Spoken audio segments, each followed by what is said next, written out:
सभी को सादर नमस्ते। सनातन वैदिक धर्म यूट्यूब चैनल में आप सभी धर्म प्रेमी सज्जनों का हार्दिक अभिनंदन है। मित्रों, महापुरुषों के संक्षिप्त जीवन चरित्र श्रृंखला में आज हम किसी विशेष महापुरुष को न लेकर के अनेक महापुरुषों के द्वारा संगठित जो एक संगठन है, आप देख रहे होंगे, राष्ट्रीय स्वयंसेवक संघ, उसके जीवन चरित्र को जानेंगे, अर्थात जीवन वृत्त को जानेंगे कि यह राष्ट्रीय स्वयंसेवक संघ क्या है, क्या करता है, इसकी स्थापना किसने की, इसकी स्थापना में मूल उद्देश्य क्या थे और वर्तमान में यह राष्ट्रीय स्वयंसेवक संघ क्या कर रहा है। तो राष्ट्रीय स्वयंसेवक संघ RSS का यह संक्षिप्त परिचय हम आपको बताने जा रहे हैं। ये किसी एक महापुरुष का नहीं है, इसमें आपको अनेक महापुरुषों का संक्षिप्त वर्णन मिलेगा। आप सभी जानते हैं कि राष्ट्रीय स्वयंसेवक संघ संपूर्ण विश्व का एक सबसे बड़ा संगठन है। ये ध्यान देंगे, इतना बड़ा संगठन संपूर्ण विश्व के अंदर कोई नहीं है और राष्ट्रीय स्वयंसेवक संघ इस भारत माता को सर्वोपरि मान करके चलता है। भारत माता के सभी संतानों को वो श्रेष्ठ संतान मान के चलता है। तो आइएगा मित्रों, थोड़ा सा चर्चा कर लेते हैं। संघ अर्थात समाज संगठन। संघ का अर्थ होता है समाज का संगठन। क्या, किस लिए और कैसे, इन तीन बिंदुओं पर विचार होगा कि संघ क्या है, संघ किस लिए है और संघ कैसे कार्य करता है। राष्ट्रीय स्वयंसेवक संघ RSS की स्थापना डॉक्टर केशवराव बलीराम हेडगेवार जी ने सन 1925 में विजयदशमी के दिन की। ठीक है, जो इस संघ की जो स्थापना हुई है, ध्यान रखेंगे, ये 1925 में वर्ष में विजयदशमी का दिन था, उस दिन हुई है। राष्ट्रीय स्वयंसेवक संघ आज देश का ही नहीं अपितु विश्व का सबसे बड़ा सामाजिक सांस्कृतिक संगठन है। परंतु फिर भी जो लोग अभी उसके प्रत्यक्ष या परोक्ष संपर्क में नहीं आए हैं, उन्हें उसके बारे में वास्तविक जानकारी अधिक नहीं है। अनेक लोगों के मन में तो कुछ भ्रम भी संघ के बारे में फैले हुए हैं। इसके दो कारण हैं। एक, संघ की कार्य पद्धति प्रचार और जनांदोलन की न होकर व्यक्ति व्यक्ति को एक एक करके व्यक्तिगत संपर्क और मित्रता के द्वारा होने वाली सहज स्वाभाविक जानकारी के साथ संगठन से जोड़ने की रही है। इससे संगठन से जुड़ने या उसके संपर्क में आने वाले व्यक्ति ही उसे भली भांति जान पाते थे। दूसरे, संघ के सदस्यों की निरंतर बढ़ती संख्या को देखकर उसकी शक्ति को अपने लिए संभावित संकट मानने वाले राजनीतिक लोग जानबूझकर उसके बारे में अनेक असत्य बातें गढ़कर विरोध अभियान चलाते रहे। ऋषि मुनियों की तपस्या करते देखकर इंद्र को जैसे अपना इंद्रासन चले जाने का भय होता था, वैसे ही पृथ्वी के राजसत्ताधारियों की स्थिति रही है। इस प्रकार स्वयं संघ द्वारा न तो अपने बारे में प्रचार किया गया और दूसरे मिथ्या आशंका से ग्रस्त होकर विरोधी बने राजनीतिक लोगों द्वारा उसके विरुद्ध दुष्प्रचार अभियान चलाया गया, जिससे संघ के बारे में भ्रामक स्थिति बन गई। इसलिए जन सामान्य को वास्तविकता का पता तभी चलता था जब वे इस संगठन को निकट से देखते या इसके संपर्क में आते थे। परिचय की कमी या भ्रम को दूर करने हेतु संघ के 60 वर्ष पूरे होने और संघ संस्थापक डॉक्टर हेडगेवार जी की जन्म शताब्दी के अवसर पर राष्ट्रीय स्वयंसेवक संघ ने 2 बड़े जन जागरण अभियान चलाए, जिनके अंतर्गत स्वयंसेवक नगर नगर गांव गांव जाकर लोगों से मिले, उन्हें अपना ध्येय बताया और संघ का परिचायक साहित्य दिया। इससे बहुत कुछ सही जानकारी समाज में दूर दूर तक पहुंची। स्वयंसेवकों की नित्य प्रति वृद्धि संख्या के साथ उनके परिवारजन, मित्र वर्ग और सामाजिक संबंध संपर्क में आने वाले लोगों का अनुपात भी समाज में बढ़ता चला गया। इसके अतिरिक्त समाज जीवन के विविध क्षेत्रों में स्वयंसेवकों द्वारा राष्ट्र कार्य के लिए प्रारंभ किए गए समविचारी संगठनों जैसे अखिल भारतीय विद्यार्थी परिषद, वनवासी कल्याण आश्रम, भारतीय मजदूर संघ, भारतीय जनता पार्टी, पूर्वशः ये जनसंघ था, सेवा भारती, विद्या भारती, विश्व हिंदू परिषद, स्वदेशी जागरण मंच, भारतीय किसान संघ इत्यादि के भी संपर्क और सहयोग से अधिक लोग संघ की ओर आते जा रहे हैं। इसके अतिरिक्त प्राकृतिक एवं अन्य आपदाओं के समय स्वयंसेवकों द्वारा किए जाने वाले सेवा कार्य भी लोगों की दृष्टि में आते हैं। इन सब बातों से संघ के विरोध में फैलाया गया भ्रम कम होता जा रहा है और उसके साथ ही संघ के बारे में लोगों की जिज्ञासा बढ़ रही है। अब संघ से अनभिज्ञ लोग भी यह जानना चाहते हैं कि संघ वास्तव में क्या है, जो आज यह राष्ट्र की बहुत बड़ी सृजनात्मक शक्ति बनकर सामने खड़ा है। प्रेरणा स्रोत कौन है बता रहे हैं।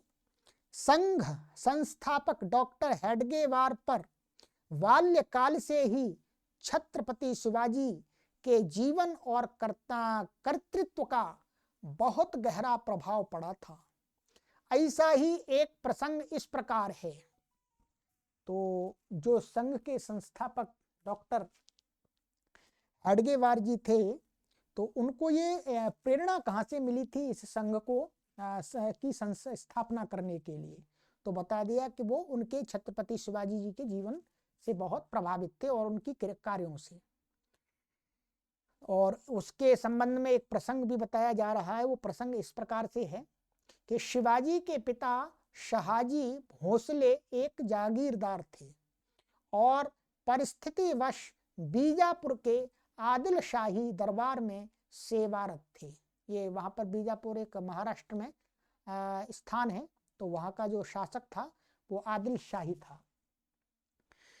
बालक शिवाजी अपनी माता जीजाबाई के पास पुणे में रहते थे, जहाँ दादाजी कौंड देव की देखरेख में उन्हें शिक्षा दी जा रही थी।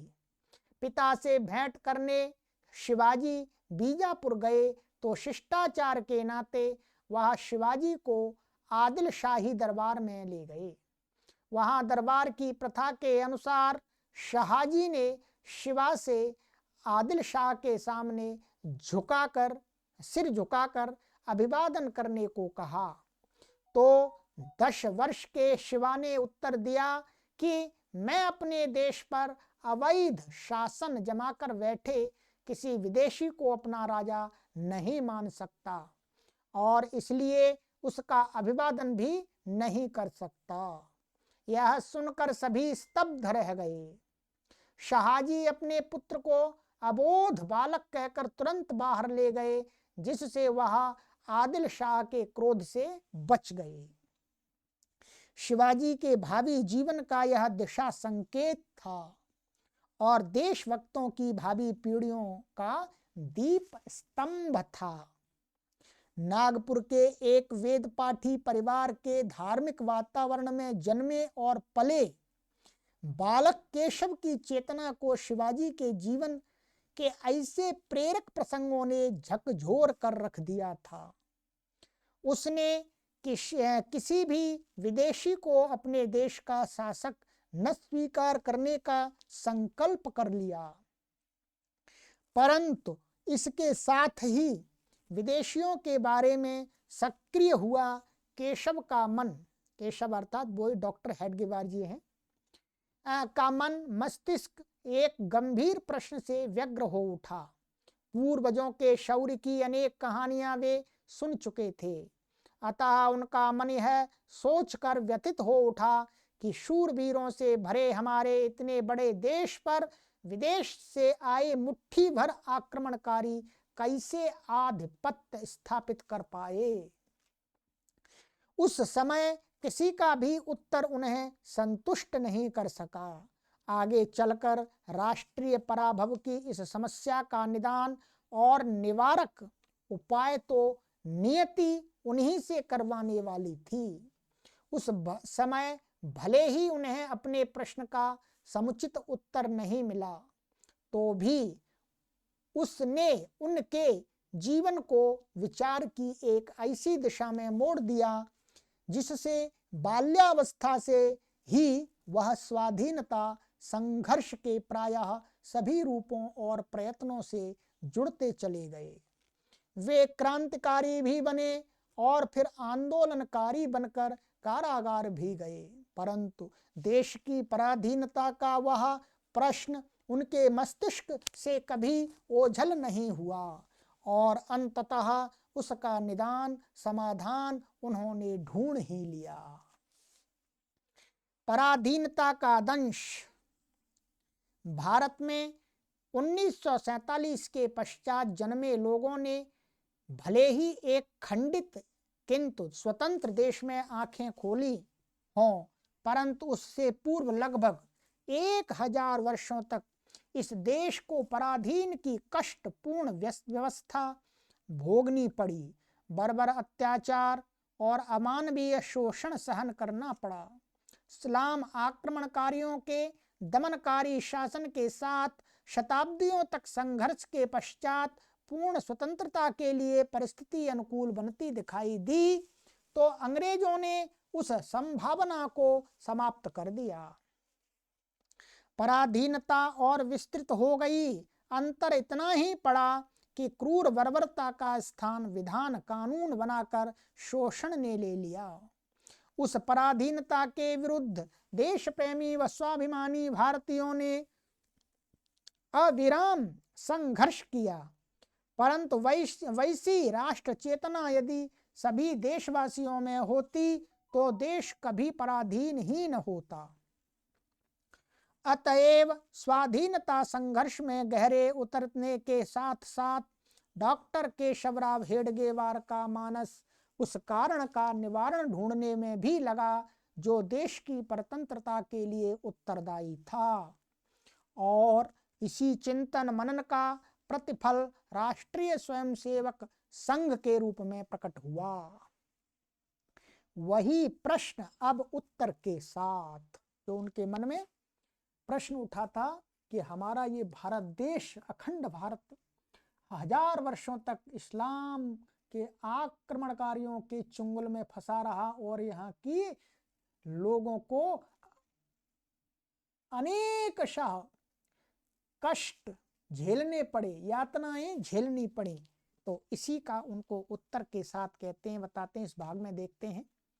डॉक्टर हेडगेवार सभाओं में लोगों से प्रश्न करते थे, हमारा इतना प्राचीन और महान राष्ट्र उत्तम गुणों से संपन्न होते हुए भी बार बार पराधीन कैसे होता रहा? मुट्ठी भर विदेशी इतने बड़े देश पर अपनी सत्ता कैसे थोप पाए? हमारे देश में बल, बुद्धि, धन, धर्म, संस्कृति किसी बात की कमी नहीं थी, फिर भी देश पराधीन हुआ। यह इसलिए हुआ क्योंकि हम में राष्ट्र भावना का अभाव था। हमारे अपने समाज के ही बल, बुद्धि, धन और श्रम का उपयोग विदेशियों ने इसी समाज को अपना दास बनाने के लिए किया, अपना पराधीन बनाने के लिए किया। आखिर भारत में अंग्रेजों के प्रशासन को कौन चलाता कौन है? हमारे ही भाइयों के हाथों में लाठी देकर विदेशियों ने हमारे सिर फुड़वाए। क्यों हुआ यह सब? कारण सीधा सा है, हमारे समाज की असंगठित अवस्था। हमारे आपसी कलह का ही लाभ विदेशियों ने उठाया। करोड़ों शूरवीरों का देश विदेशी आक्रमणों के सामने सुसंगठित सेना नहीं जुटा पाता था। हम अपने समाज, अपने राष्ट्र में परस्पर बंधु भाव व एकता नहीं रख सके। परिणाम यह हुआ कि बारी बारी से सभी पिटे, भयानक अत्याचार हुए, बलपूर्वक लोगों का धर्म छीनकर उन्हें विधर्मी बनाया गया। अत्यंत उन्नत प्राचीन संस्कृति वाले महान राष्ट्र की ऐसी दुर्दशा हुई क्योंकि हमने अपने सामाजिक संगठन की उपेक्षा कर दी। समय के साथ उसमें आ गई विसंगतियों को सुधारने पर हमने समुचित ध्यान नहीं दिया। हमारी मिलकर चलें, मिलकर बोलें कि वैदिक समुदाय भावना व्यक्तिवादी आग्रहों से छिन्न भिन्न हो गई। अतएव स्वाधीनता संघर्ष के अनेक अनुभवों सहित परिस्थिति के गहन विश्लेषण और सोच विचार के पश्चात डॉक्टर हेडगेवार जी ने भारत की स्वाधीनता के लिए प्रयास के साथ साथ उस स्वतंत्रता का स्थायित्व प्रदान करने तथा भारत को परम वैभव संपन्न अजेय राष्ट्र बनाने के लिए यहाँ के राष्ट्रीय समाज को संगठित करने का दायित्व हाथ में लिया। संगठन बल इस भाग में देखेंगे। संगठन क्या है, इसे स्पष्ट करते हुए डॉक्टर हेडगेवार जी ने कहा, किसी भी राष्ट्र का सामर्थ्य उसके संगठन के आधार पर निर्मित होता है। बिखरा हुआ समाज तो एक जमघट मात्र है। जमघट और संगठन दोनों शब्द समूहवाचक हैं, फिर भी दोनों का अर्थ भिन्न है। जमावड़े में अलग अलग वृत्ति के और परस्पर कुछ भी संबंध न रखने वाले लोग होते हैं, किंतु संगठन में अनुशासन, अपनत्व और समाज हित के संबंध सूत्र होते हैं, जिनमें अत्यधिक स्नेहाकर्षण होता है। परंतु जिस पदार्थ के अणु संगठित नहीं होते उसका नाश शीघ्र होता है। यह सीधा सरल तत्व ध्यान में रखकर समाज को संगठित और शक्तिशाली बनाने के लिए संघ ने जन्म लिया। अर्थात संघ की संस्थापना इस सब को ध्यान में रख करके की गई। बहुत ही श्रेष्ठ मूल है इस संघ की स्थापना में। संगठन बल किस लिए, इस भाग में देखते हैं। डॉक्टर जी कहते हैं, दुर्बल को सबल से छिपकर रहना पड़ता है अथवा उसके चंगुल में फंसकर उसका दास बनकर जीवन बिताना पड़ता है। इसके लिए सबल को दोष देने का कोई अर्थ नहीं। शक्तिवान और महत्वाकांक्षी को आक्रामक बनने के लिए प्रोत्साहन या प्रेरणा कौन देता है? दुर्बल समाज। दुर्बलता महापाप है। विश्व के ऊपर मंडराने वाली विभिन्न विपत्तियों का सामना करने के लिए बलिष्ठ व संगठित समाज ही उपाय है। हमें दूसरों पर आक्रमण करने, उन्हें समाप्त करने या उनकी संपत्ति हड़प कर धनी बनने के लिए संगठन नहीं करना है। वह दूसरों की अन्यायपूर्ण व आक्रामक वृत्ति को नष्ट करने के लिए होगा। आक्रमण रूपी महामारी के लिए संगठन एक रोग निवारक टीका है। यदि अन्य समाज हमारे ऊपर आक्रमण नहीं करेंगे तो हमारी शक्ति से उन्हें कोई बाधा नहीं पहुंचेगी। अतः संघ का ध्येय अपने धर्म, अपने समाज और अपनी संस्कृति की रक्षा के लिए हिंदुओं अर्थात भारत को अपनी मातृभूमि, पितृभूमि और पुण्य भूमि मानने वालों का सक्षम संगठन करना है। यहाँ पर देखिएगा हेडगेवार जी का जो विचार है हिंदुओं, वो हिंदू जब कहते हैं तो हिंदू कहने से उनका तात्पर्य है कि भारत माता को अपनी जो मातृभूमि भी मानते हैं, पितृभूमि भी मानते हैं और पुण्य भूमि भी मानते हैं। पुण्य भूमि का अर्थात अपने धर्म की भूमि, अपनी संस्कृति की भूमि। जो व्यक्ति इस 3 प्रकार से अपनी भारत माता को माता मानता है, वस्तुतः वही सच्चा भारतीय है, वही इस राष्ट्र की रक्षा में अपने प्राणों की आहुति देने के लिए तत्पर रहता है।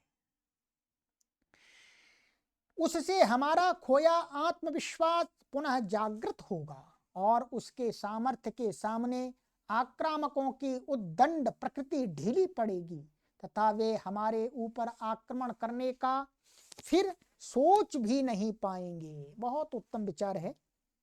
संगठन कार्य क्या है, संगठन का कार्य क्या है इस भाग में देखते हैं। भारतीय समाज व्यवस्था में समाज की इकाई परिवार है, इसलिए यहाँ समाज संगठन का मूल तत्व है परिवार भावना। जितनी विकसित और व्यापक परिवार भावना होगी उतना ही सुसंगठित समाज होगा, क्योंकि सारा समाज मनुष्य का विशाल परिवार ही तो है। परंतु कुछ लोग मानते हैं कि मनुष्य का परिवार उसे संकीर्ण बुद्धि और स्वार्थी बना देता है, क्योंकि उसके कारण वह समाज के प्रति अपने कर्तव्य को भूलकर परिवार हित में ही उलझा रहता है। वास्तव में परिवार व्यक्ति से समष्टि की ओर यात्रा का प्रथम पड़ाव है। उस ध्येय की प्राप्ति में व्यवधान तब आता है जब व्यक्ति अपनी यात्रा के प्रथम पड़ाव को ही अंतिम गंतव्य मान बैठता है। उसकी इस भूल को सुधार कर उसे आगे बढ़ाना, पूरे समाज और मानवता के हित के बारे में भी परिवार की ही भांति सोचने के लिए प्रवृत्त करना, यही संगठन कार्य है। इस संबंध में जन संस्थापक डॉक्टर केशव वलीराम हेडगेवार जी का कहना था कि एक भारवाहक कुली या श्रमिक मजदूर जो अपने परिवार का पालन पोषण करने के लिए बोझ ढोता है, वह स्वार्थी नहीं हो सकता। स्वार्थी होता तो केवल अपने पेट भरने की सोचता, शेष समय आराम करता, परंतु वह परिवार के अन्य सदस्यों का भी पोषण करने के लिए कठिन परिश्रम करता है। और यह सब वह उन पर उपकार करने की भावना से नहीं करता, उनके प्रति आत्मीय भाव, अपनापन होने के कारण करता है। ऐसे व्यक्ति को स्वार्थी या संकीर्ण मानसिकता वाला कहना उचित नहीं है। दूसरों के लिए त्याग करने की और अपनेपन की भावना तो उसमें सदा से है। आवश्यकता है उस भावना को व्यापक बनाने की। जो आत्मीयता उसमें अपने सीमित परिवार के लोगों के प्रति है, उसे विस्तार देकर सभी समाज बंधुओं या देश बांधवों तक बढ़ाने की आवश्यकता है। ऐसे स्वस्थ, सुविकसित, व्यापक बंधु भाव को समूचे राष्ट्रीय समाज तक ले जाने की योजना डॉक्टर हेडगेवार ने राष्ट्रीय स्वयंसेवक संघ के माध्यम से की।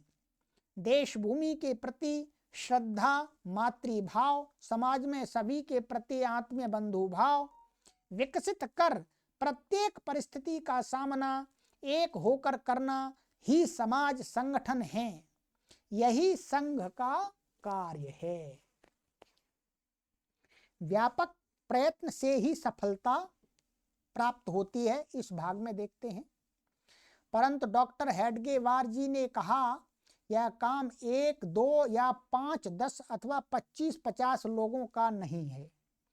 मनुष्य कितना भी कर्तृत्ववान, कर्मशील या शक्तिमान हो, उसकी शक्ति की एक सीमा होती है।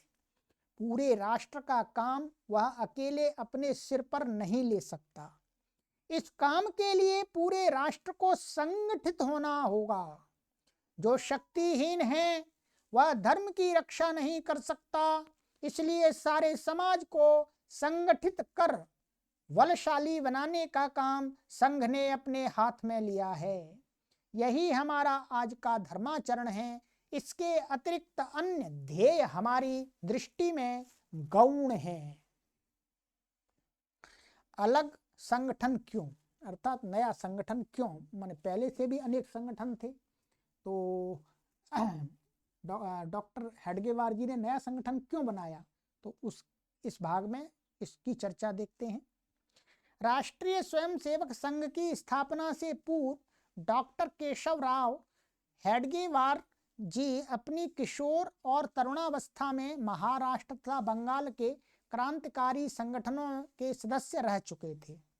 तत्पश्चात युवावस्था में भारतीय राष्ट्रीय कांग्रेस के सक्रिय कार्यकर्ता एवं प्रांतीय पदाधिकारी के रूप में देश के स्वतंत्रता आंदोलन में उन्होंने प्रखर भूमिका निभाई। वहां भी उन्हें अलग संगठन बनाना आवश्यक क्यों लगा? ठीक है, इसका कारण था डॉक्टर हेडगेवार का मूलगामी चिंतन। जैसे मार्क्सवाद के अनुसार मानव समाज की सब समस्याओं का मूल कारण आर्थिक है। आर्थिक विषमता दूर होते ही समाज और व्यक्ति के जीवन में सभी पक्ष स्वयं ठीक हो जाएंगे। उसी प्रकार उन दिनों भारतीय स्वाधीनता आंदोलन के अधिकांश नेता कहते थे कि हमारे सभी समस्याओं का कारण हमारी पराधीनता है।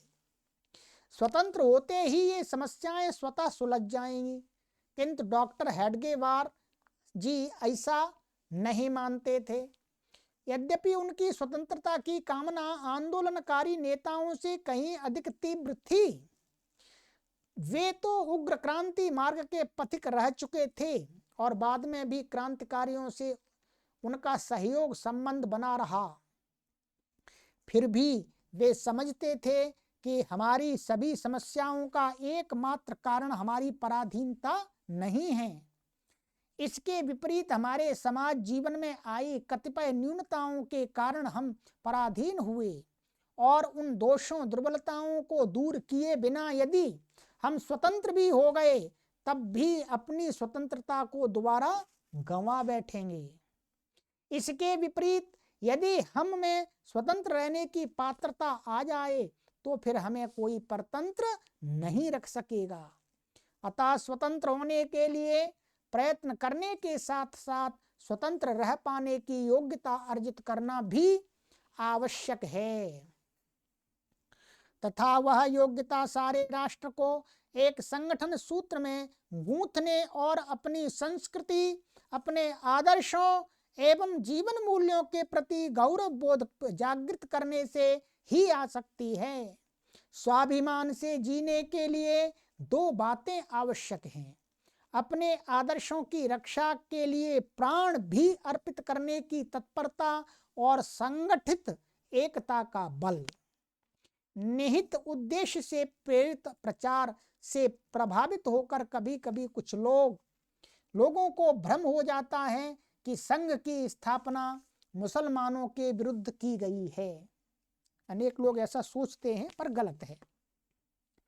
ऐसी ही शंका प्रकट किए जाने पर दूसरे सरसंघ चालक श्री गुरु जी ने कहा था, यदि पैगंबर मोहम्मद साहब का जन्म न भी हुआ होता और इस्लाम अस्तित्व में ही न आया होता तब भी यदि हम अपने समाज को ऐसी असंगठित अवस्था में पाते जैसा कि यह आज है तो हम इसी प्रकार संगठन कार्य कर रहे होते जैसे अब कर रहे हैं।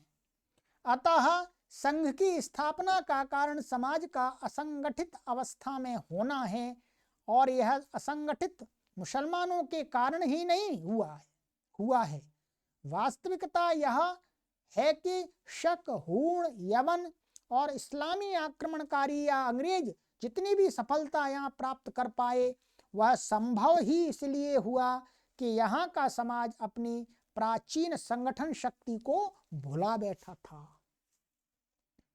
यह ठीक है कि भारत को स्वराज्य प्रदान करने के प्रश्न पर अंग्रेजों द्वारा चालाकी से थोपी गई हिंदू मुस्लिम एकता की शर्त मान लेने के बारे में डॉक्टर हेडगेवार गांधी जी से सहमत नहीं थे, क्योंकि उस स्थिति में अंग्रेज अपनी कूटनीति से वह एकता कभी होने ही नहीं देते और स्वराज्य नौ मन तेल होगा न राधा नाचेगी की कहावत के अनुसार मात्र कल्पना बनकर रह जाता।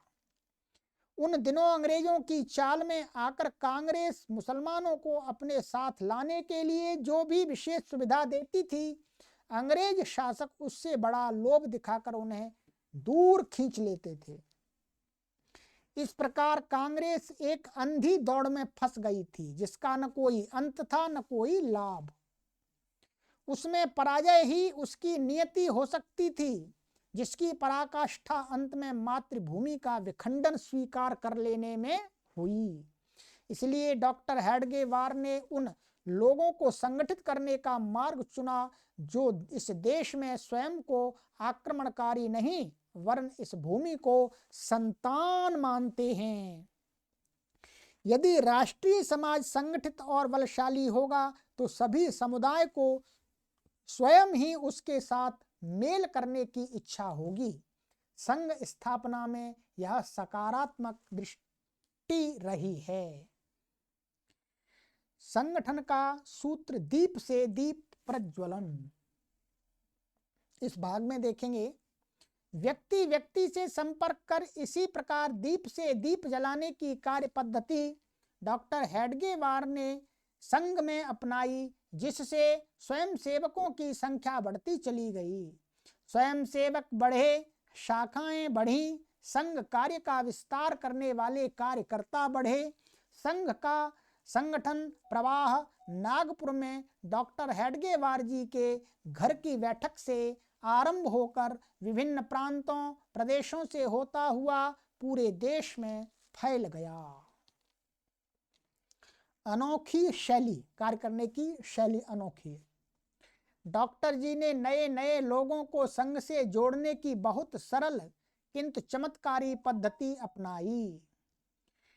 उन्होंने अपनी बात समझाने के लिए बड़ी सभाएं आयोजित कर व्याख्यान देने का मार्ग नहीं अपनाया। उनकी अपनी शैली थी सामान्य जान पहचान के गहरे परिचय और आत्मीयता में परिवर्तित करने की। वे छोटी छोटी बैठकों में बातचीत और हास्य विनोद करते हुए अपनी बात श्रोताओं के मस्तिष्क में बिठा देते थे, किंतु ऐसा नहीं कि जिसने संगठन की यह बात समझ ली वह मानसिक रूप से सहमत होकर फिर पहले जैसा ही निष्क्रिय होकर बैठा रहे। डॉक्टर साहब जी की इस प्रकार से व्यक्ति निर्माण करते थे कि संगठन उसकी जीवन शैली और संगठन का विस्तार उसका जीवन व्रत बन जाए, और यही संघ की कार्य पद्धति बन गई, जिसका स्वरूप निखारते चलना डॉक्टर हेडगेवार जी के अनुयायियों और उत्तराधिकारियों का जीवन ध्येय बन गया। शाखा पद्धति और स्वयंसेवक, जो शाखाएं लगती हैं राष्ट्रीय स्वयंसेवक संघ की, उसकी पद्धति और राष्ट्रीय स्वयंसेवक कैसा होता है उसके बाद इस भाग में जानेंगे। राष्ट्रीय स्वयंसेवक संघ ने समाज संगठन की एक विशिष्ट कार्य पद्धति विकसित की है जो अत्यंत सरल होते हुए बहुत सफल सिद्ध हुई है। इसे शाखा पद्धति कहते हैं। संघ कार्य की इकाई उसकी शाखा अर्थात दैनिक मिलन का कार्यक्रम है। संघ की गतिविधियों में निष्ठा पूर्वक भाग लेने वाला प्रत्येक सदस्य स्वयंसेवक कहलाता है। स्वयं सेवक से यह अपेक्षित है कि वह अपनी सामान्य दिनचर्या में से प्रतिदिन कम से कम 1 घंटा संघ शाखा के लिए निकाले। शाखा नित्य नियम से एक नियत स्थान पर, जिसे संघ स्थान कहते हैं, नियत समय पर लगाई जाती है।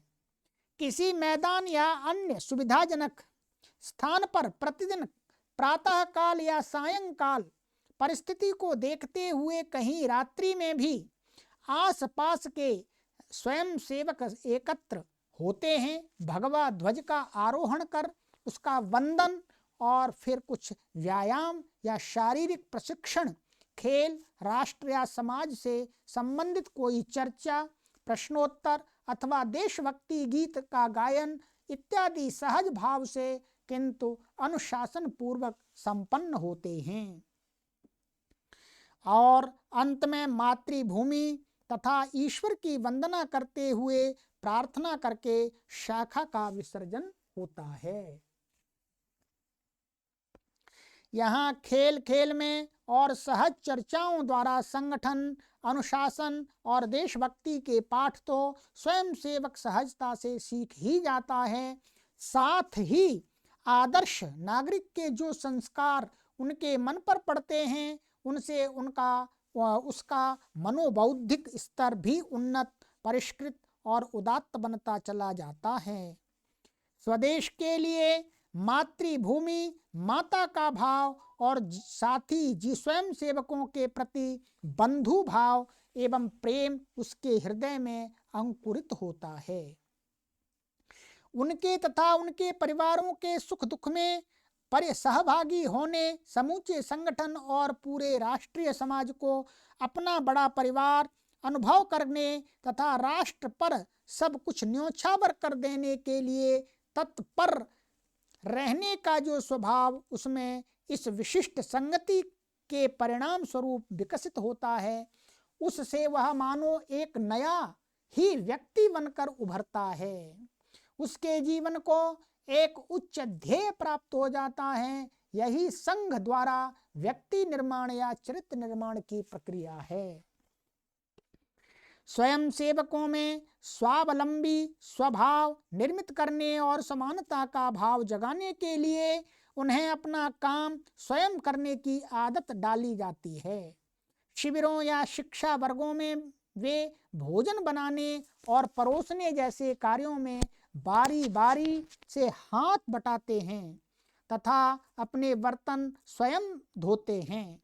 इससे सामूहिक रूप से कार्य करने का अभ्यास तो होता ही है, समय पड़ने पर स्वयं सेवक किसी भी काम को करने में संकोच नहीं करते। सभी स्वयं सेवकों का एक ही पंक्ति में प्रेम पूर्वक बैठकर भोजन करना संघ में नित्य व्यवहार की सामान्य बात है। जाति या वर्ण भेद तथा ऊंच नीच की तो यहाँ किसी को कल्पना भी नहीं आती। यही देखकर महात्मा गांधी ने एक बार कहा था, मैं जो करना चाहता था वह कार्य संघ ने चुपचाप कर दिखाया। डॉक्टर भीमराव अंबेडकर जी भी इसी कारण संघ की ओर आशा भरी दृष्टि से देखते थे।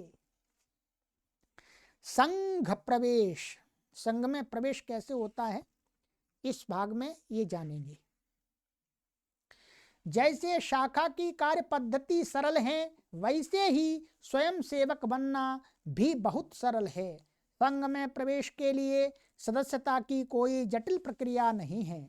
यदि आप भारत को अपनी मातृभूमि, पितृभूमि तथा पुण्य भूमि मानते हैं तथा भारतीय संस्कृति में आस्था रखते हैं तो शाखा के समय निसंकोच संघ स्थान पर जहां शाखा लगती है चले जाइए और वहां के अनुशासन एवं निर्देशों का पालन करते हुए शाखा के कार्यक्रमों में भाग लीजिए। फिर भी जिन्हें कोई शंका हो वे वहां विद्यमान वरिष्ठ कार्यकर्ताओं से उस संबंध में पूछ सकते हैं अथवा कुछ दिन दूर से शांतिपूर्वक वहां की गतिविधियों का अवलोकन कर सकते हैं। तो इस प्रकार से आप राष्ट्रीय स्वयंसेवक संघ की सदस्यता ले सकते हैं। कार्यकर्ता, कार्यकर्ता क्या होता है इस भाग में देखेंगे। एक कार्यकर्ता के लिए प्रतिदिन 1 घंटा राष्ट्र कार्य के लिए देने की आवश्यकता न्यूनतम है, संपूर्ण नहीं। वांछनीय तो यह है कि धीरे धीरे उसकी जीवन पद्धति ही संगठनमयी बनती चली जाए। समाज संगठन कोई तदर्थ एडहॉक कार्य नहीं है कि कुछ दिन जैसे तैसे चला लिया। यदि संसार में अजेय राष्ट्र बनकर जीना है तो हमें संगठित रहने का स्वभाव ही बना लेना पड़ेगा। राष्ट्रीय स्वयंसेवक संघ अन्य बहुत संगठनों की भांति समाज के अंदर एक संगठन नहीं है, क्योंकि संघ का उद्देश्य संपूर्ण समाज को संगठित करना है, समाज के अंदर एक और संगठन बनाना नहीं। अब इतना बड़ा कार्य तभी पूरा हो सकता है जब उसे जीवन कार्य के रूप में लिया जाए। संघ कार्य इतना विस्तृत हुआ है तो इसलिए कि उसमें पूरी शक्ति से कार्य करने और अन्य दायित्वों का भी निर्वाह करते हुए यथासंभव कार्यरत रहने वाले कार्यकर्ताओं की कमी नहीं रही है कभी भी।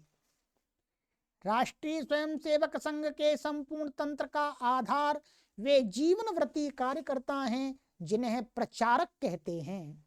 वे पारिवारिक उत्तरदायित्वों से मुक्त रहकर अपने जीवन की समस्त गतिविधियां संघ के लिए ही अर्पित करने का संकल्प करके संगठन कार्य में जुटे हैं।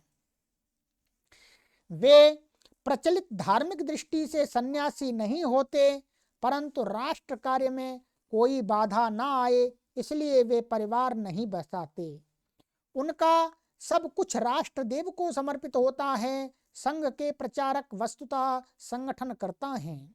यहाँ प्रचार का अर्थ व्यक्ति व्यक्ति के मन में स्वदेश, स्वराष्ट्र और अपने समाज के लिए प्रेम जगाकर उसे संगठन के साथ जोड़ना और राष्ट्र कार्य में लगने के लिए प्रेरित करना, समूचा संघ तंत्र इसी कार्य के लिए बना है। आजीवक प्रचारकों के अतिरिक्त कुछ लोग जीवन के कुछ वर्ष संपूर्णतः संघ कार्य के लिए समर्पित करते हैं। उस समय में वे प्रचारक ही कहलाते हैं। उसके पश्चात जब वे सामान्य गृहस्थ जीवन अपना लेते हैं तो अन्य स्वयंसेवकों की भांति पर्याप्त समय संघ कार्य के लिए देते हैं। यह त्याग ही जो किसी पर उपकार नहीं अपितु अपने कर्तव्य का निष्ठापूर्वक पालन मात्र है, राष्ट्रीय स्वयंसेवक संघ की वास्तविक शक्ति है। यही कारण है कि विभिन्न प्रकार के दुष्प्रचार के बावजूद भी यह संगठन निरंतर समाज में अपनी प्रतिष्ठा बनाए हुए है। प्रशिक्षण, अब प्रशिक्षण इस भाग में देखते हैं। शाखा में व्यायाम, खेल, योगासन, लाठी चालन, पथ संचालन इत्यादि विविध प्रकार के शारीरिक और चर्चा, प्रश्नोत्तर इत्यादि के माध्यम से बौद्धिक प्रशिक्षण तो स्वयं सेवकों को प्राप्त होता ही है। कुछ अधिक दक्षता के लिए 3 दिन से लेकर अधिकतम 1 सप्ताह के प्राथमिक शिक्षा वर्ग भी लगाए जाते हैं, किंतु सघन प्रशिक्षण द्वारा विशेष प्रशिक्षित कार्यकर्ता तैयार करने के लिए प्रतिवर्ष ग्रीष्म ऋतु में लगभग 1 मास की अवधि अब घटाकर 20 दिन के संघ शिक्षा वर्ग आयोजित किए जाते हैं। पहले 1 माह की थी, अब वर्तमान में 20 दिन की कर दी गई, 20 डेज की, जिनमें शिक्षार्थियों को उस पूरी अवधि में वहीं रहना होता है। प्रशिक्षण के बाद शारीरिक और बौद्धिक दोनों प्रकार की परीक्षाएं भी ली जाती हैं। उत्तरोत्तर प्रथम वर्ष, द्वितीय वर्ष और तृतीय वर्ष का प्रशिक्षण सफलतापूर्वक पूरा कर लेने पर कार्यकर्ता पूर्ण प्रशिक्षित माना जाता है। संगठन तंत्र, राष्ट्रीय स्वयंसेवक संघ का संगठन तंत्र त्रिवेणी में गुथा हुआ है, जिसमें एक धारा शाखा कार्यवाह और मुख्य शिक्षक से प्रारंभ करके उत्तरोत्तर कार्यवाहों की है, दूसरी प्रचारकों की तथा तीसरी संघ चालकों की श्रेणी है। किंतु शीर्ष पर सभी का त्रिवेणी संगम हो जाता है। शाखा स्तर पर अधिक से अधिक स्वयं सेवकों को नियमित रूप से शाखा में आने की प्रेरणा देने के लिए गणनायक टोलियों का नेता, शाखाओं के समूह मंडल की देखरेख का दायित्व मंडल कार्यवाहक का होता है। कार्यवाहक का अर्थ है कार्यकारी अधिकारी या सचिव। इसी प्रकार मंडल से बड़ी इकाई के लिए ग्रामीण क्षेत्र में खंड कार्यवाह और तहसील कार्यवाह होते हैं तथा नगर क्षेत्र में नगर कार्यवाह, तत्पश्चात जिला, विभाग, संभाग, प्रांत और क्षेत्र के कार्यवाह अपनी अपनी भौगोलिक इकाई में दायित्व वहन करते हैं। यह एक धारा है। दूसरी धारा संगठनकर्ताओं की है, जो खंड प्रचारक और तहसील प्रचारक या नगर प्रचारक से लेकर जिला, विभाग, संभाग, प्रांत और क्षेत्र प्रचारकों तक जाती है। प्रचारकों की ही भांति तीसरी धारा में तहसील या नगर से लेकर क्षेत्र तक के संघ चालक आते हैं, जो संघ गतिविधियों की अध्यक्षता करने के लिए मनोनीत सम्मानित नागरिक होते हैं। इस सारी संरचना के प्रशासनिक शीर्ष पर सर कार्यवाह का पद है। सर कार्यवाह की नियुक्ति संगठनात्मक चुनाव द्वारा एक निश्चित अवधि अर्थात 3 वर्ष के लिए होती है। जो सर कार्यवाह होता है वो 3 वर्ष के लिए होता है और वो संगठनात्मक उसके अनुरोध पर की जाती है। संगठन के सर्वोच्च मार्गदर्शक सरसंघ चालक कहलाते हैं, जो अपने पूर्ववर्ती द्वारा संगठनों के वरिष्ठ जनों से परामर्श करके मनोनीत किए जाते हैं तथा वे तब तक पद पर बने रहते हैं जब तक स्थान रिक्त होने का कारण न उपस्थित हो जाए।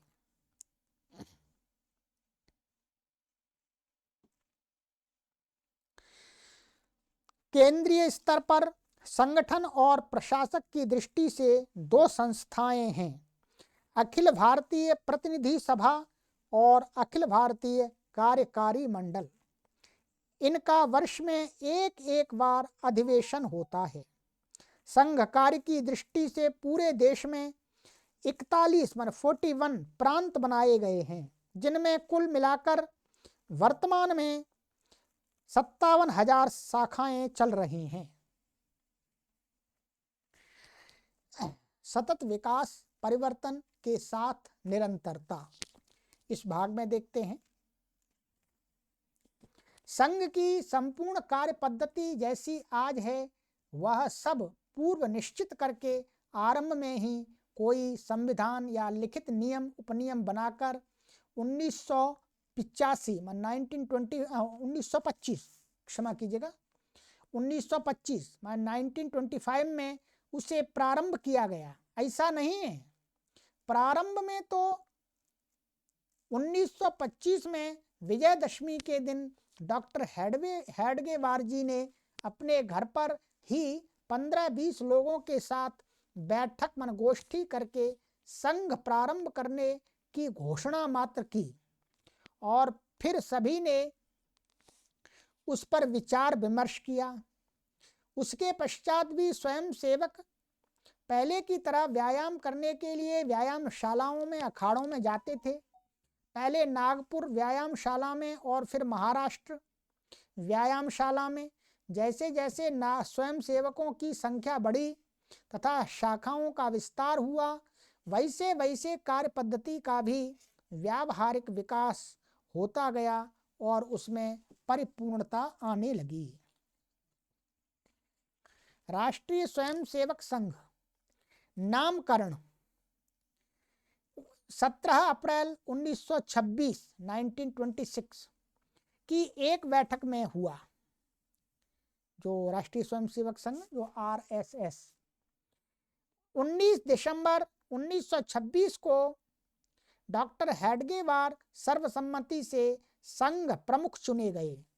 निरंतर बढ़ते संगठन कार्य को सुव्यवस्थित रूप से चलाने के लिए नवंबर 1929 में वह सरसंघ चालक बनाए गए और देश की समस्त शाखाएं उन्हीं के मार्गदर्शन में चलाने का निश्चय किया गया। संघ में प्रचारक पद्धति और वार्षिक शिक्षा वर्गों का चलन कुछ वर्षों के पश्चात प्रारंभ हुआ।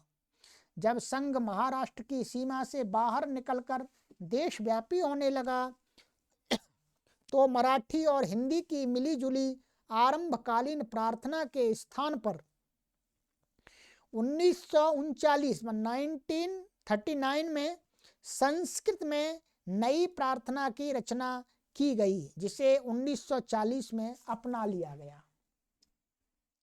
अभिप्राय यह है कि एक ध्येय निश्चित करके तब तक के अनुभव के आधार पर जब पग आगे बढ़े तो मार्ग भी बनता चला गया। इस सफल विकास को देखते हुए अब भली भांति उजागर हो गया है कि जो लक्ष्य और उसकी प्राप्ति के प्रयत्न करने की जो दिशा डॉक्टर जी ने निश्चित की थी, वे दोनों ही कितने सही थे। इससे अपने ध्येय पर आस्था और भी दृढ़ होती है। इस विकास यात्रा से यह भी प्रकट है कि राष्ट्रीय स्वयंसेवक संघ जड़ मान्यताओं या रूढ़ियों से न बंधा होकर एक सतत विकासशील प्रगतिशील संगठन है। इस विकास का स्वरूप है परिवर्तन के साथ निरंतरता। ध्येय वही, दिशा वही, किंतु पांव निरंतर नई भूमि को नापते हुए सतत आगे बढ़ें। परिवर्तन के साथ निरंतरता की यही भागीरथी डॉक्टर हेडगेवार जी के जीवन में भी दिखाई देती है, जिसका अनुवर्तन अलग से करने की आवश्यकता है।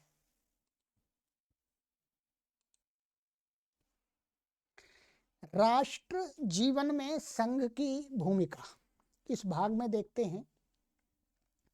राष्ट्रीय स्वयंसेवक संघ की दैनिक गतिविधियों से समाज में संगठन, एकता, प्रेम, बंधुभाव, देशभक्ति, अनुशासन और समरसता का संचार तो हुआ ही है। इसके साथ साथ बालों, किशोरों और तरुणों के व्यक्तिगत जीवन में उन्नत चरित्र के संस्कारों का बीजारोपण एवं अंकुर पल्लवन भी हुआ है। किंतु यह सब तो संघ कार्य का समाज पर पड़ने वाला सहज प्रभाव अथवा नित्य परिणाम है। इसके अतिरिक्त भी संघ की स्थापना के 1-2 वर्ष पश्चात से ही उसके सेवकों ने समाज जीवन में ऊर्ध्वगामी परिवर्तन की कुछ अवसर विशेष पर प्रकट होने वाली भूमिकाएं निभाई हैं। जन जीवन पर संघ का प्रभाव, इस भाग में पढ़ते हैं। संघ कार्य का जैसा जैसे विस्तार हुआ, समाज में देशभक्ति, एकता की भावना, आत्मविश्वास और राष्ट्रीय गौरव बोध जैसे गुणों की वृद्धि हुई है। यद्यपि अभी वे पर्याप्त मात्रा में आ गए हैं, ऐसा नहीं कह सकते। उनके लिए अभी और अधिक परिश्रम करना होगा। फिर भी ये तो ऐसे गुण हैं जिनसे संघ का कार्य का सीधा संबंध है। किंतु रोचक बात यह है कि संघ के परोक्ष प्रभाव से समाज में नैतिक परिवर्तन की प्रक्रिया को स्पष्ट देखा जा सकता है। ऐसे उदाहरण विद्यमान हैं कि आवारागर्दी, चोरी, जेब काटने और आपराधिक वृत्ति वालों के लिए जानी जाने वाली पिछड़ी बस्तियों में जब संघ शाखा प्रारंभ की गई तो बिना किसी को कोई उपदेश दिए प्रेम पूर्वक सहज व्यवहार से ही धीरे धीरे वहाँ के किशोरों और तरुणों में आश्चर्यजनक परिवर्तन आया। वे आवारागर्दी और अपराध वृत्ति छोड़कर तथा स्वयं सेवक बनकर पढ़ने लिखने में मन लगाने लगे। तरुणों में परिश्रम करके जीविकोपार्जन तरुणों ने परिश्रम करके जीविकोपार्जन करना प्रारंभ कर दिया। ऐसा इसलिए संभव हुआ कि सम्मानित कुल और आचरण वाले पढ़े लिखे स्वयं सेवक जब उनके साथ बराबरी और भाईचारे का व्यवहार करते हुए उनकी झुग्गी झोंपड़ी में आकर साथ उठने बैठने खेलने खाने और देशभक्ति पूर्ण प्रार्थना करने लगे तो उन्हें स्वतः निंदनीय कार्य करने में लज्जा आने लगी और उनमें शिष्ट समाज का अंग बनने की इच्छा जागृत होने लगी। माता पिता भी अपने बिगड़े बच्चों में अच्छे संस्कार देखकर बहुत प्रभावित हुए। उन्होंने भी मदिरापान जुआ जैसे दुर्व्यसन छोड़ दिए। राष्ट्र जीवन के विविध क्षेत्रों में स्वयं सेवकों ने जो कार्य प्रारंभ किए थे उन्होंने तो उन क्षेत्रों में न्यूनाधिक विचार क्रांति ही ला दी है। भगवा ध्वज और गुरुदक्षिणा इस भाग में जानेंगे। यज्ञवेदी की अग्नि ज्वाला के रंग का भगवा ध्वज अर्पण आहुति देने अर्थात त्याग का प्रतीक है। इसी कारण यह युगों से भारतीय संस्कृति के उच्च आदर्शों का प्रतीक रहा है। भगवा ध्वज की इस महत्ता को देखते हुए संघ में उसे गुरु का स्थान दिया गया है और प्रतिवर्ष व्यास पूर्णिमा के दिन उसकी पूजा की जाती है। उस दिन स्वयं सेवक श्रद्धापूर्वक अपनी भेंट ध्वज के आगे अर्पित करते हैं। इसे गुरु दक्षिणा कहा जाता है। संघ स्वावलंबी संगठन है और उसके सभी खर्चे इसी राशि से चलते हैं। वर्ष में एक बार स्वयं सेवकों की गुरु दक्षिणा के अतिरिक्त अन्य कोई धन अपने खर्च के लिए संघ स्वीकार नहीं करता। इस व्रत का पालन करते हुए यह संगठन अपने कार्यकर्ताओं को मितव्ययी जीवन जीने को प्रेरित करता है। संघ व्यक्तिनिष्ठ न होकर तत्वनिष्ठ रहे, इसलिए गुरु के पद पर किसी व्यक्ति को आसीन न करके निर्मल आदर्शों के प्रतीक भगवा ध्वज को यह सम्मान दिया गया है। यह ध्वज चिरकाल से भारत के उन्नत गौरव का भी प्रतीक रहा है। हमारे तपोबली ज्ञानजयी ऋषि मुनियों से लेकर चक्रवर्ती सम्राटों और विश्व विजयी योद्धाओं तक ने इसी ध्वज को आगे रखा। संघ की शाखाओं में प्रतिदिन नियमित रूप से भगवा ध्वज फहराकर उसकी वंदना की जाती है। सरसंघ चालक संघ का तीव्र गति से विस्तार होने पर संगठन और अनुशासन की दक्षता तथा ध्येय पथ पर अविचल प्रगति सुनिश्चित करने के लिए डॉक्टर केशवराव वलीराम हेडगेवार जी ने संघ के प्रथम सरसंघ चालक मान्य किए गए। माने उन्हीं को हेडगेवार जी को ही संघ का सबसे पहले प्रथम सरसंघ चालक माना गया था। अब तक जिन विभूतियों ने यह दायित्व संभाला है उनका कार्यकाल इस प्रकार रहा है। तो अभी तक जो यहाँ पर हमारे सामने जो सूची है इस पुस्तक में, ये लघु पुस्तक है, उस सूची के अनुसार मैं आपको बता रहा हूँ। ठीक है।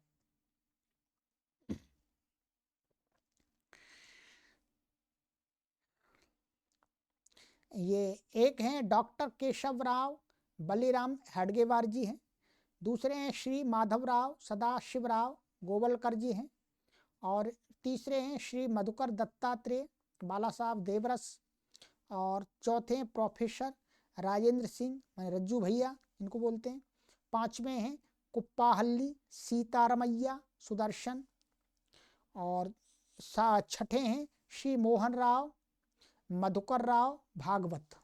ठीक है, तो ये 2009 से हैं।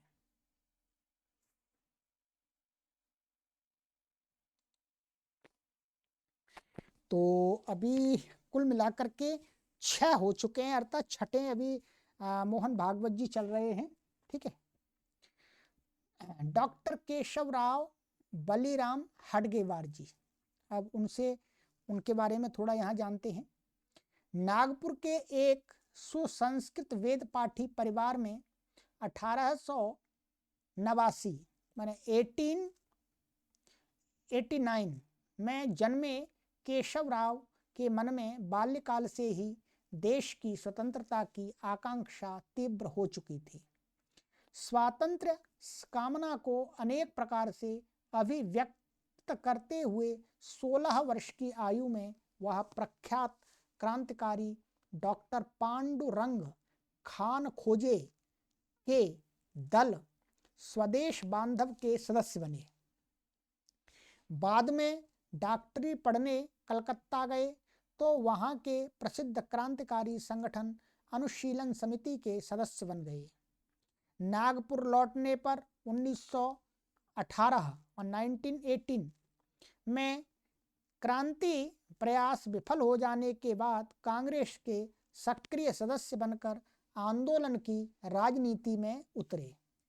1920 के नागपुर अधिवेशन में उन्होंने कांग्रेस का लक्ष्य पूर्ण स्वराज्य घोषित करने का सुझाव दिया, जिसे मानने का साहस बड़े बड़े कांग्रेस नेता नहीं कर सके।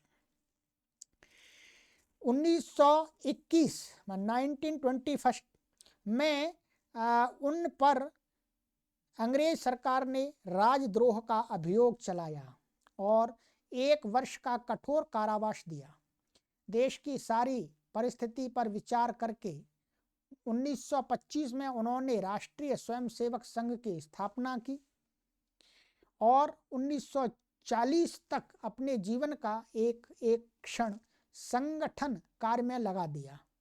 दिवंगत होने से पूर्व वह सरसंघ चालक का दायित्व अपने सहयोगियों से विचार विमर्श करके श्री माधवराव सदाशिवराव गोवलकर जी, जिनको श्री गुरुजी को सौंप गए थे। ठीक है, तो ये तो प्रथम जो सरसंघ चालक हैं उनका बहुत जीवन वृत्त हो गया। अब जो दूसरे थे श्री माधवराव सदाशिवराव गोवलकर जी गुरुजी, तो उनका बताते हैं। तो 1906 में एक माध्यमिक शिक्षक के घर जन्मे माधवराव मेधावी किंतु विरागी स्वभाव के आध्यात्मिक व्यक्ति थे। काशी हिंदू विश्वविद्यालय में प्राणी विज्ञान के प्राध्यापक रहते हुए वे छात्रों में गुरुजी नाम से लोकप्रिय हुए। विधि शिक्षा लेकर वे अधिवक्ता भी बने, परंतु फिर सारगाछी बंगाल में श्री रामकृष्ण परमहंस के शिष्य स्वामी अखंडानंद जी से दीक्षा लेकर साधक बन गए। उनके गुरु के दिवंगत होने से पूर्व उन्हें नर सेवा नारायण सेवा का उपदेश दिया, जिसके माध्यम से के रूप में उन्होंने राष्ट्रीय स्वयंसेवक संघ को अपनाया। डॉक्टर हेडगेवार जी ने उन्हें प्रयत्न पूर्वक संघ से जोड़कर अंततः अपना उत्तराधिकारी मनोनीत किया। संघ का अधिकतम विस्तार उनके 33 वर्ष के कार्यकाल में हुआ।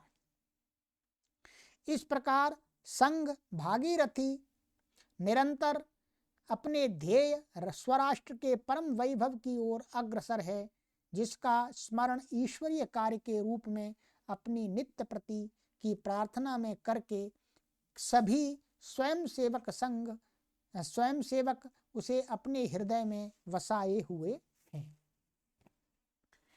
तो ये आरएसएस का बहुत संक्षिप्त एक परिचय हमने आप तक पहुंचाने का एक छोटा सा लघु प्रयास किया है, ठीक है। और इसकी एक प्रार्थना है, संस्कृत में प्रार्थना है और उसका हिंदी का भी अर्थ यहाँ पर दिया गया है, तो मैं उसका उच्चारण करके आपको बता देता हूँ। बाकी तो आप जहाँ पर शाखा में जाएं वहीं पर सीखेंगे। तो आइएगा, इनकी जो संस्कृत की प्रार्थना जो पहले मराठी और हिंदी को मिलाकर के थी, बताया था इसमें, तो उसको संस्कृत में स्वीकार कर लिया गया था। तो वो प्रार्थना है, नमस्ते सदा वत्सले मातृभूमे त्वया हिंदू भूमे सुखं वर्धितोऽहम् महामंगले पुण्यभूमे त्वदर्थे पतत्वेशकायो नमस्ते नमस्ते प्रभो शक्तिमन् हिंदू राष्ट्रांगभूता इमे सादरं त्वां नमामो वयम् त्वदीयाय कार्याय बद्धा कटीयं शुभामाशिषं देहि तत्पूर्तये अजय्यां च विश्वस्य देहि सशक्तिं सुशीलं जगद्येन नम्रं भवेत् श्रोतं चैव यत्कण्टकाकीर्णमार्गं स्वयं स्वीकृतं न सुगं कारयेत् समुत्कर्षनिश्रेयसस्यैकमोग्रं परं साधनं नाम वीरव्रतं तदन्तः स्फुरत्वक्षया ध्येयनिष्ठा हृददन्तः प्रजागर्तुं तीव्रानिशम् विजेत्री च नः संहता कार्यशक्तिर्विधायाश्च धर्मस्य संरक्षणं परं वैभवं नेतुमेतत् स्वराष्ट्रं समर्था भवत्वाशिषा ते भृशम्। भारत माता की जय। इस प्रार्थना का जो भाव है हिंदी में वो दिया है, मैं पढ़ के आपको बता देता हूँ कि जो संस्कृत की प्रार्थना है इसका अर्थ क्या है। हे वत्सल मातृभूमि, मैं तुझे निरंतर प्रणाम करता हूँ। हे हिंदू भूमि, तूने ही मेरा सुख पूर्वक संवर्धन किया है। हे महामंगलमयी पुण्य भूमि, तेरे लिए ही मेरी यह काया काम आए। मैं तुझे बारंबार प्रणाम करता हूँ। हे सर्वशक्तिमान परमेश्वर, हम हिंदू राष्ट्र, जिसको आर्य राष्ट्र कहते हैं, के अंगभूत घटक तुझे आदर पूर्वक प्रणाम करते हैं। तेरे ही कार्य के लिए हमने अपनी कमर कसी है, उसकी पूर्ति के लिए हमें शुभ आशीर्वाद दे। विश्व के लिए जो अजेय हो, ऐसी शक्ति सारा जगत जिससे विनम्र हो, ऐसा विशुद्धशील और बुद्धिपूर्वक स्वयं स्वीकृत हमारे कंटकमय मार्ग को सुगम करने वाला ज्ञान विवेक भी हमें दे। ऐहिक और पारलौकिक कल्याण तथा मोक्ष की प्राप्ति के लिए वीर व्रत नामक जो एकमेव श्रेष्ठ उत्कट साधन है, उसका हमारे अंतःकरण में स्फुरण हो। हमारे हृदय में अक्षय तथा तीव्र ध्येय निष्ठा सदैव जागृत रहे। तेरे आशीर्वाद से हमारी विजयशालिनी संगठित कार्य शक्ति स्वधर्म का रक्षण कर अपने इस राष्ट्र को परम वैभव की स्थिति में ले जाने में पूर्णतया समर्थ हो। भारत माता की जय, वंदे मातरम। तो मित्रों, ये मैंने आप तक ये आरएसएस राष्ट्रीय स्वयंसेवक संघ का एक संक्षिप्त परिचय पहुंचाने का एक छोटा सा प्रयास किया है। ये प्रयास महान रूप भी ले सकता है यदि आप के आसपास जो लोग हैं, जिन लोगों को संघ के विषय में शंकाएं हैं, उनके संघ के विषय में वो विपरीत मति रखते हैं, बुद्धि रखते हैं, उल्टे विचार रखते हैं, तो उनको शेयर करके अवश्य कहें कि भाई आप संघ के बारे में जानिएगा, संघ का ध्येय, संघ का लक्ष्य क्या है, ये आपको अच्छी प्रकार से संक्षिप्त रूप में तो ज्ञात हो ही जाएगा। संघ का एक ही ध्येय है। इसमें हमने जाना कि यह जो हमारा भारतवर्ष हजारों वर्ष जो गुलाम रहा, अंग्रेजों का गुलाम रहा और विदेशी मुगलों का गुलाम रहा। ध्यान रखें, विदेशी मुगलों का, भारत देश के मुगलों का गुलाम नहीं, विदेशी मुगलों का। तो उसके कारण क्या थे? वो कारण कभी आगे ना बने। और दूसरी बात, इसमें यह भी साफ बता दे कि ये जो संगठन है ये मुसलमानों के विरुद्ध नहीं है, ये तो अपने समाज को संगठित करने के लिए है। ये हमारा समाज कभी भविष्य में पुनः दास ना बन जाए, पराधीनता की बेड़ियों में ना बंध जाए, इसलिए है। इससे ये कोई मुसलमानों का अहित नहीं चाहता, ठीक है। ये अहित अर्थात जो विदेशी लोग थे उन्होंने हमें कैसे पराधीन कर लिया, वो जो हमारी गलतियां थी, त्रुटियां थी, उनको निकाल करके हमें आगे बढ़ने की प्रेरणा देता है। चलिएगा, आशा है आप इस वीडियो को करोड़ों लोगों तक पहुंचाएं, जिससे संघ के विषय में सही जानकारी जाए। एक बार फिर बोलिएगा मेरे साथ, भारत माता की जय, वंदे मातरम। सभी को सादर नमस्ते।